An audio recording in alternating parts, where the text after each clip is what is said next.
Hey, Miles, what's up? What's going on, John? How are you? Good. What's up with you?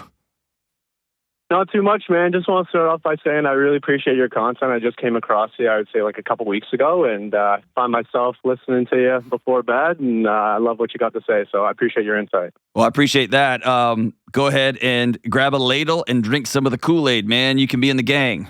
We're happy to have you. So what's up, man? Thanks.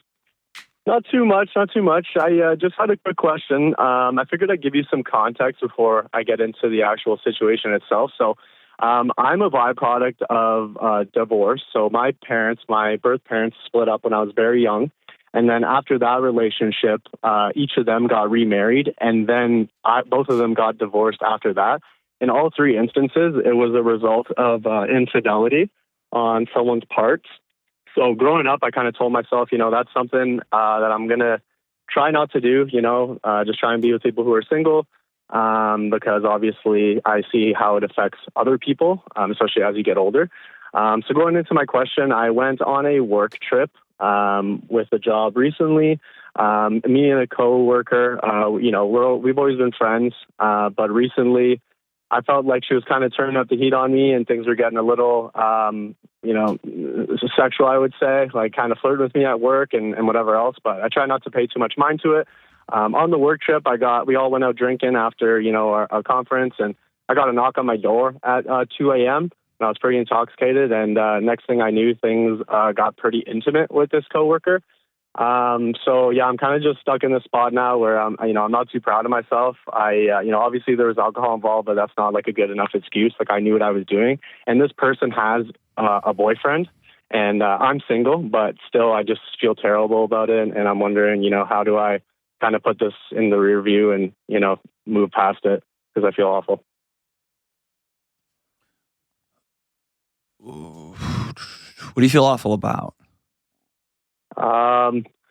Just knowing that the person is in a relationship. And there have been times where I've gone out and things have happened with women, and then I end up finding out after the fact that they have a boyfriend. I feel like that's a bit different. Like there isn't really much I can do in that scenario. In this case, I knew going into it that she had a boyfriend, and I still went ahead with it. So just knowing that and, looking at my past and what I've been through as a result of decisions like that, I just, I don't feel great knowing that, there's a guy out there who's, just been cheated on, and I'm like a part of it, Yeah, I actually think there's something deeper. Are you willing to go one step deeper? Absolutely. I think you grew up in a house where people left, people came and went. Is that fair? Yep. And as a little boy, you're always wondering, what was so bad about here that they left? Mm-hmm. What was so bad about me that they left? Why couldn't they just, what can I do to make this right? And there's a little kid that's really, really lonely. Fair?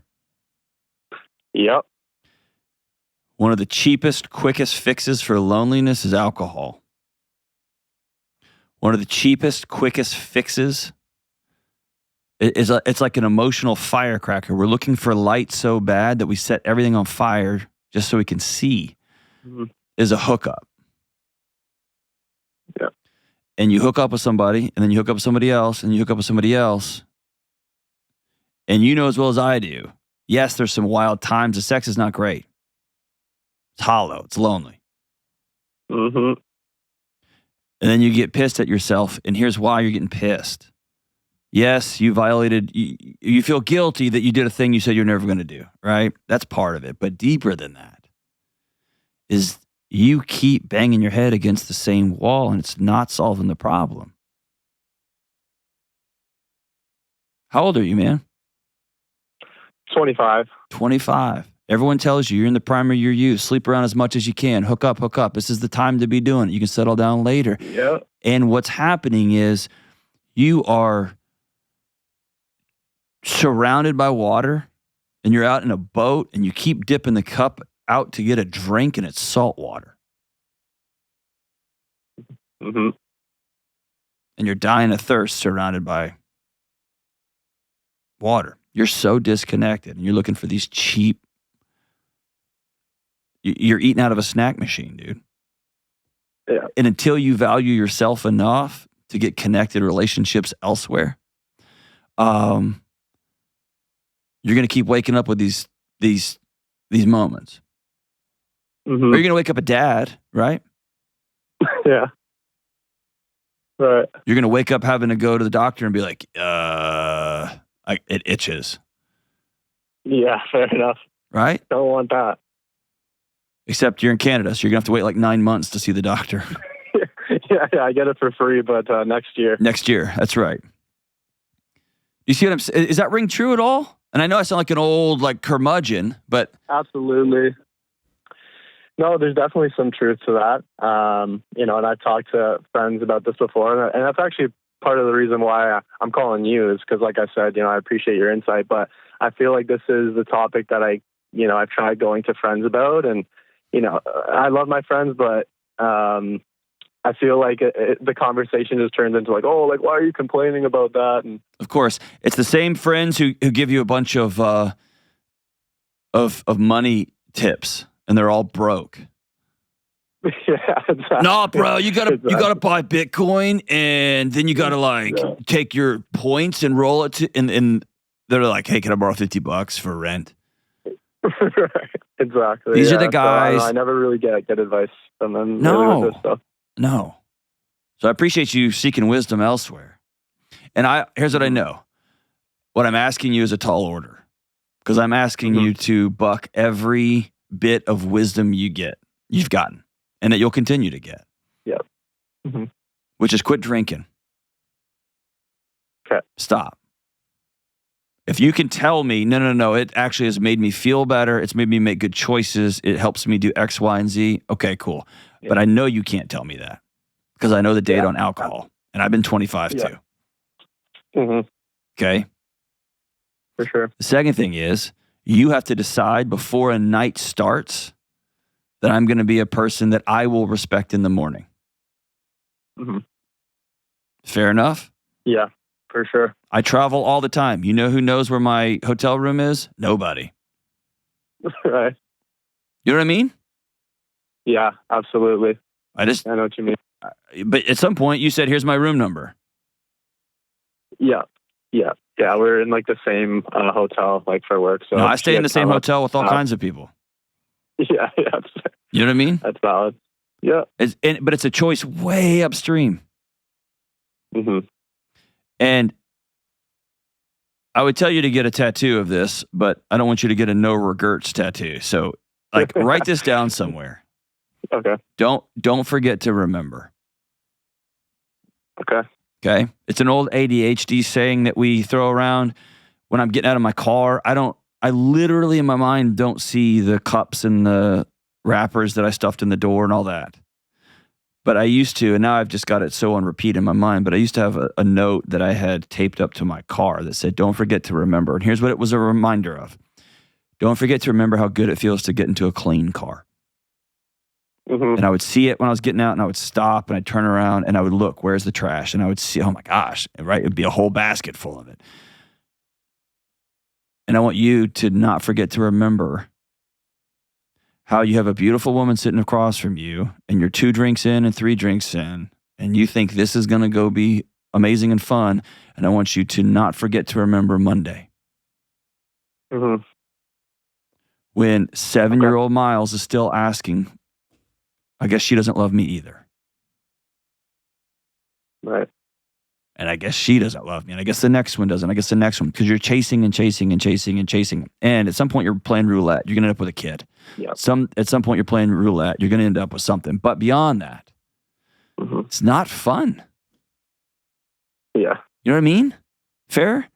Absolutely. Yeah, it is fair. No, you're 100% right. I feel like I've been in this spot for a while, and yeah, I just keep bumping my head up against that old concrete wall. So it's definitely something I need to hear. So I'm gonna tell you to do something kind of cheesy, but I'm being very serious. Okay. I want you to write a letter to 30-year-old Miles and his wife. Okay. I want you to write a letter to them as a couple. And I want you to discuss the things that you decided to change at 25 to become a person that a woman would look across the table and say, I want to ride or die with you until death do us part. I'll do that. And this is when I made some Great advice. commitments Thank to you. honor myself, to honor my future, to honor my health, to honor my spirituality, to honor my psychology, to honor my work. And by the way, at work, you need to tell this woman directly, I'm not texting anymore. I'm not talking anymore. You have a boyfriend. What we did was wrong, and we're done with that. And if you can't do that, then you need to be a grown up and change jobs, right? At some point, you got to do something drastic. I already did that. For sure. You did what? I already, like, afterwards we had spoken, and I said, like, this will not happen again, like, if you're in a relationship. So I've already made that step. And she probably was like, yeah, of course. And then y'all going to travel again. Right? Yeah. Yeah. And so you're going to have to say, hey, I'm not drinking. What? I'm not drinking. And by the way, I went to Kelly's party the other night at this rad little bar that had a 90s cover band playing Pump Up the Jam and Poison covers. It was amazing. And I sang so loud I was hoarse. And I didn't have to drink. I went home and fell right to sleep, and I woke up not feeling like crap the next day. It's not because I'm better, because I just don't want tomorrow to suck. I don't want to ever forget to remember how good tomorrow's going to feel. Right. And I got to see Kelly on Monday and how hungover she was. And it was kind of, I'm playing. She wasn't hungover. Of course not. Yeah, right? Fair Of course enough, not. yeah. Sure. I don't drink. Yeah. I know. I was playing with you. You see what I'm saying, brother? Yeah, for sure, man. That's definitely the common denominator is the alcohol, for sure. So, and if you find yourself, here's what I'm asking you to do also. I'm asking you to go running, and I just took away both of your crutches.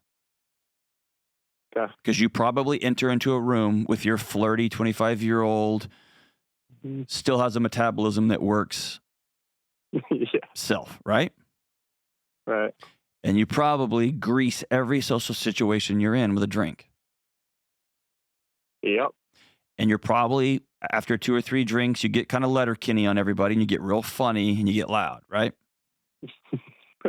Yeah, I would say the form. I don't know about loud, but yeah, I would say. Okay.